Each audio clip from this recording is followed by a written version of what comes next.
প্রায় 1.5 সপ্তাহ হয়ে গেল, শরীর অনেক খারাপ। তো শানু আমাকে প্রথম থেকেই বলছিল ডাক্তার দেখাও ডাক্তার দেখাও, তবে আমিই যাচ্ছিলাম না।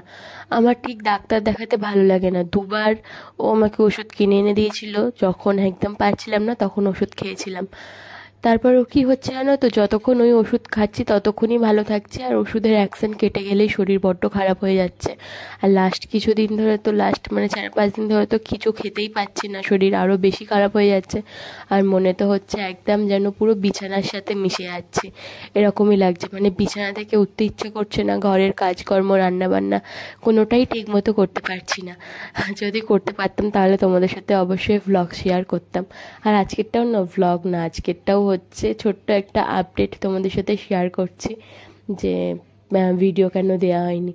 তো আজকে হচ্ছে শানু অনেক জোর করে আমাকে ডাক্তার দেখাতে নিয়ে এসেছে। আজকে হচ্ছে সোমবারও কাজ কামাই করেছে, এখন হচ্ছে ওই 10টার মতন বাজে, 10টা থেকে ডাক্তার বসবে বলেছে, এখন ওই 10:30টার মতন বাজে। তো এখানে ডাক্তারবাবু বসবেন, জেনারেল ডাক্তার। তো আমি এখানটায় এসে বসলাম এখন, কেননা আমি একদমই দাঁড়িয়ে থাকতে পারছি না, প্রচণ্ড পরিমাণে মাথা ঘুরছে দাঁড়িয়ে থাকলে। আর জল খেয়ে আসতেও ঘর থেকে ভুলে গেছি, আমি শুধু খাচ্ছি জল।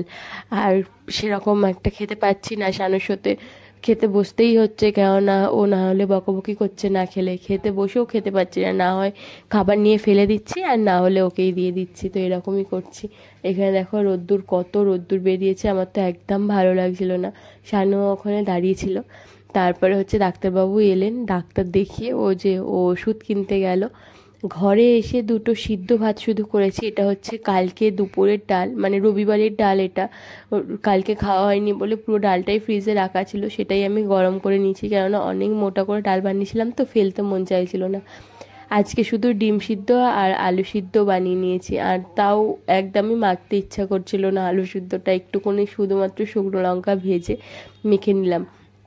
আর তার সাথে আছে লেবু। আর এখানে হচ্ছে আমি খাবারটা মানে আমার খাবারটাও নিয়েছি। আর আজকে একটু আলু সিদ্ধ ভাত দেখে আমার খেতে ইচ্ছা করছিল, কতদিন ধরে খাচ্ছি না, মানে কোনো খাবারই খেতে পাচ্ছি না, এরকমই ব্যাপার। আর তার মধ্যে শানুর সাথে খেতে বসেছি, খেতে তো হবেই।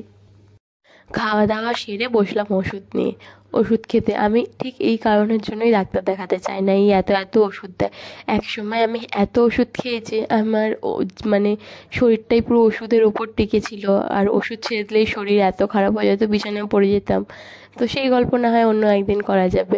প্রচুর ওষুধ খেয়েছি, তারপর থেকে আমার ওষুধের ওপর কেমন যেন একটা বিরক্ত এসে গেছে। যতক্ষণ না একদম চলতে পারি না তখনই ওষুধ নিই, তাছাড়া ওষুধ আমি আর নিই না। তো ডাক্তার যখন দেখিয়েছি, এত ওষুধ দিয়েছে, তো সব ওষুধ তো আমাকে খেতেই হবে। প্রথমে তো এমনি ওষুধগুলো খেয়ে নিলাম, জ্বর আছে এখনও পর্যন্ত, হালকা জ্বর আছে আর গা হাত পা ব্যথা আছে। তো জ্বরের ওষুধ আর আর জানি না কিসের জ্বরের ওষুধ, আর জানি না কিসের কিসের ওষুধ দিয়েছিল, ভিটামিনের ওষুধ দিয়েছিল হয়তো। তো সেই সব ওষুধগুলো খেয়ে আর লাস্টে বসেছি কাশির সিরাপটা খেতে। আবার এইদিকে হয়েছে আর এক জ্বালা, কাশির সিরাপটা মানে আমি খুলতেই পারছি না, প্যাচটা কেটে গেছে, মানে ছিপি ঢাকনাটা ঘুরেই যাচ্ছে, খুলছে আর না। আর এইগুলো তো হচ্ছে সেই অ্যালুমিনিয়ামের ঢাকনা না, মানে টিনের টাইপের। তো আমি কি করলাম, লাস্টে ছুরি এনে একটা প্রথমে পুরো চারিদিকটা সিলটা কেটে তারপরে ওষুধ খাচ্ছি, জানো তো। তো চলো তাহলে আজকের ভিডিওটা আমি এখানেই শেষ করি, দেখা হবে কাল নতুন একটা ভ্লগের সাথে। আর আমি চেষ্টা করব যে এরপর থেকে ভালো করে ভিডিও দেওয়ার, কেননা এখন তো ওষুধ খাচ্ছি, এবার দেখা যাক পুরোপুরি সুস্থ হয়তো হয়ে যাব 2-1 দিনের মধ্যে। তারপরে আমি ভালো করে বড় মানে যেরকম আমি ভিডিও দিতাম ভ্লগ ভিডিও, সেরকমভাবে ভিডিও দেওয়ার চেষ্টা করব। চলো তাহলে আজকে ভিডিওটা এখানেই শেষ করি, দেখা হবে কাল নতুন একটা ভ্লগের সাথে। সেরকম আর বেশি কিছু ভিডিও করতে পারিনি, কেননা আমার কাজ বাজ করতেই পারছি না, তো ভিডিও কিভাবে করব। এইরকম ওষুধ ফষুধ খেয়ে যে শুয়েছিলাম একদম পুরো সন্ধেবেলা, আর যা গরম পড়েছে। জ্বর হলে একটা জিনিস ঠিক হয়, গরমটা একটু কম লাগে, এখন তো প্রচণ্ড গরম লাগছে, কেন জ্বর কমে গেছে। আর এই নিচেই শুয়ে পড়ে আছি জানো না এই গরমে। তো এখন হচ্ছে চলো আর বেশি বকবো না, টাটা সবাইকে, সবাই ভালো থেকো, সুস্থ থেকো, সাবধানে থেকো, আর নিজেদের খেয়াল রেখো। চলো সবাইকে টাটা।